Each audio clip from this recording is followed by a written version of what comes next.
Hey everyone. So the next pose we're going to look at is your side crow. So you're still looking at the same principles as your baby crow and your crow.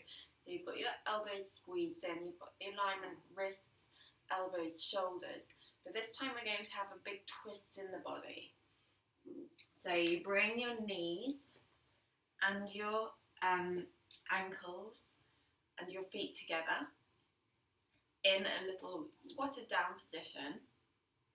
And then you're going to twist to one side. Now you're going to do this repeated on both sides, so it doesn't matter which way you go first.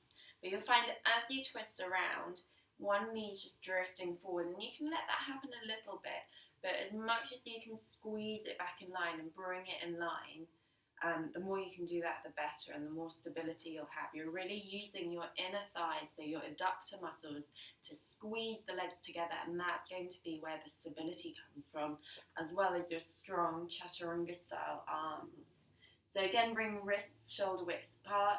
You're thinking about the elbows coming back towards you. Now there are two types of ways that you can do your side crow. One is to have 2 points of connection. So you're connecting near the knee to your upper arm, and then your hip to your other upper arm. So I'll demonstrate this way first. Now if you can twist a little more, then sometimes this way is a bit easier, or you can go to the full version where you're just balanced up on one arm. But I'll go for the slightly easier, more supported version, where if you can get your hip up, then I'd suggest this is a great place to start for beginners. So you're spreading out your fingers, pressing through the knuckles. You're bending the elbows back towards you to make a platform again, lifting up the hips, and then connect your hip to your upper arm and your knees to your upper arm. You can look out to the side.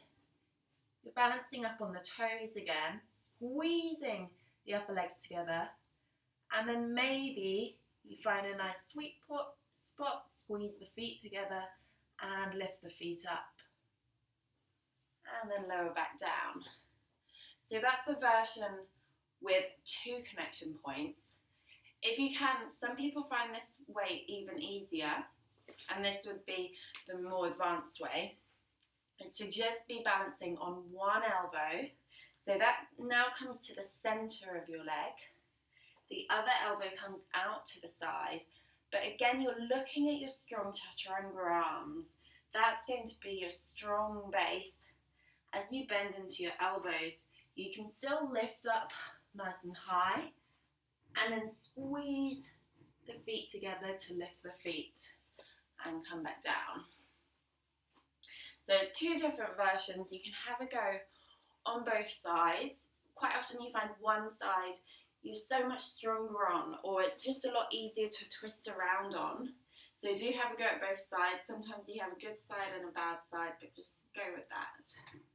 And good luck. Comment below if you've got any other questions about your side crow, or even about your crow or your baby crow pose.